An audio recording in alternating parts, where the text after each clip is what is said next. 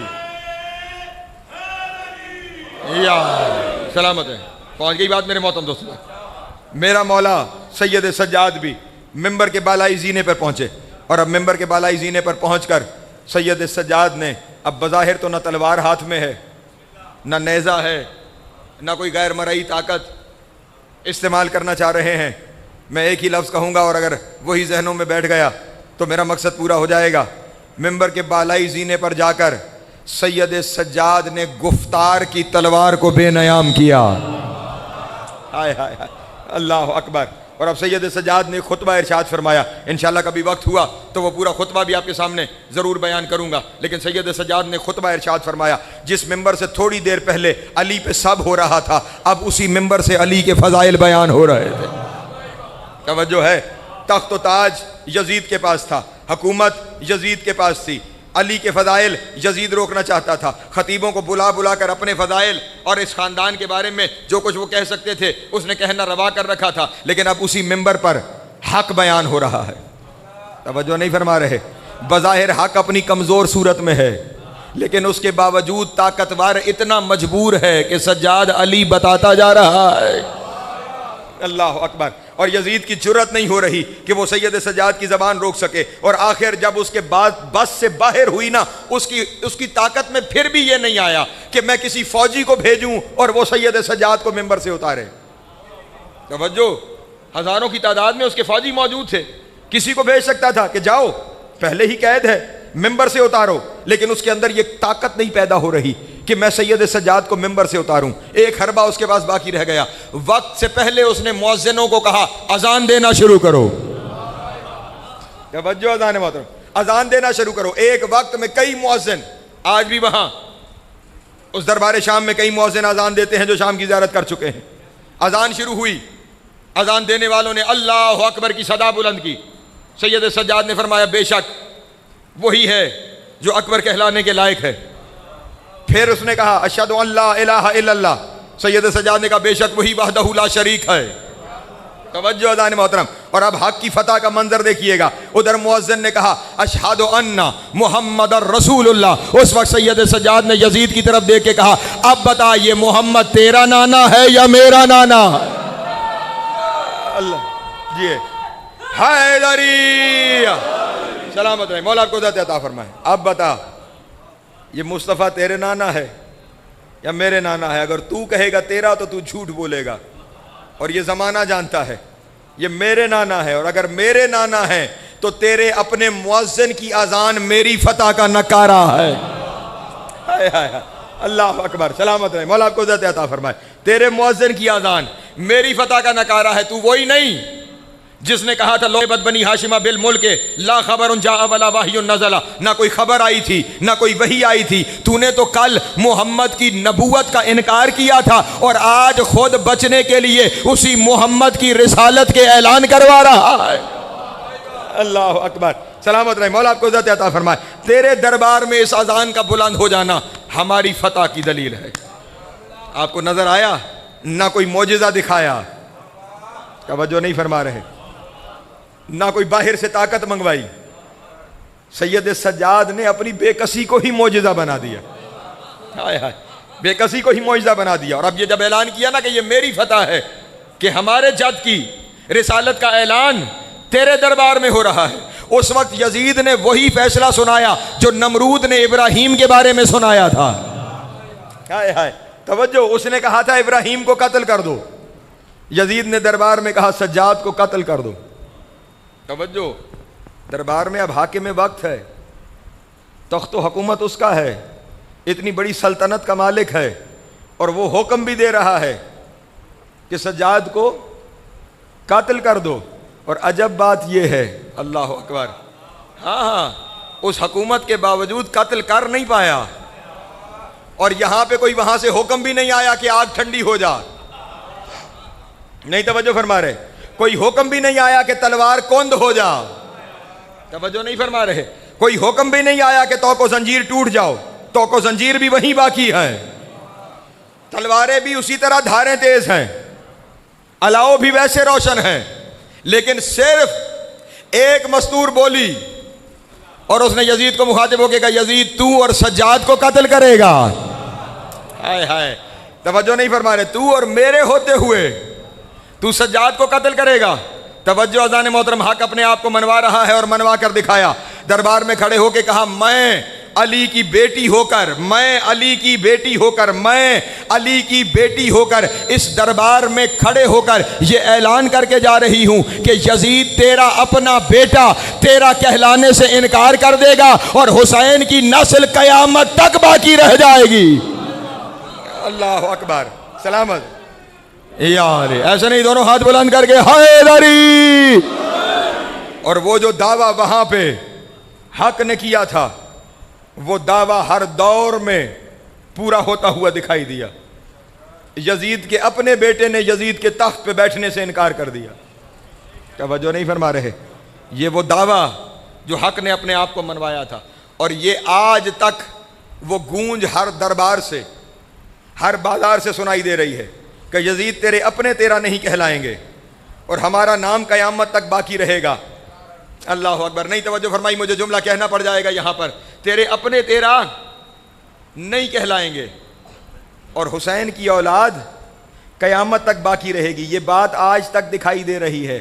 جو یزید کا دفاع کرتے ہیں وہ بھی یزیدی نہیں کہلواتے. نہیں توجہ فرما رہے. کسی کے نام کے ساتھ آپ کو یزیدی لکھا ہوا نظر نہیں آئے گا، وہ آج بھی ابتر ہے. اللہ اکبر. اور حسین کی عزت یہ ہے کہ جو اولاد ہے وہ تو ہے، لیکن بہت سارے اوروں کا دل بھی کرتا ہے کہ ہمارے نام کے ساتھ اولاد حسین کا کوئی لاحقہ لگ جائے. اللہ اکبر. توجہ نہیں میرے محترم دوستوں کی. آج تک لوگوں کی کوشش نہیں ہے کہ کسی طرح سادات کے ساتھ ہمارا رشتہ جڑ جائے. توجہ ہے ذان محترم. کیوں؟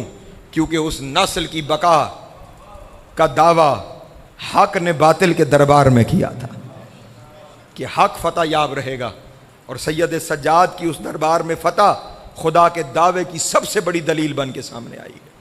اور یہ طریقہ کار ہے کہ ہمیشہ دعوے وہ کرتا ہے، دلیلیں اس گھر سے آتی ہیں. یہ گھر اس کے دعوے کی دلیل بنتا ہے. اس دربار تک پہنچ کر خدا کے اس دعوے جا الحق و زاحق الباطل کو ثابت کرنے کے لیے بڑے مشکل سفر کیے ہیں سجاد نے.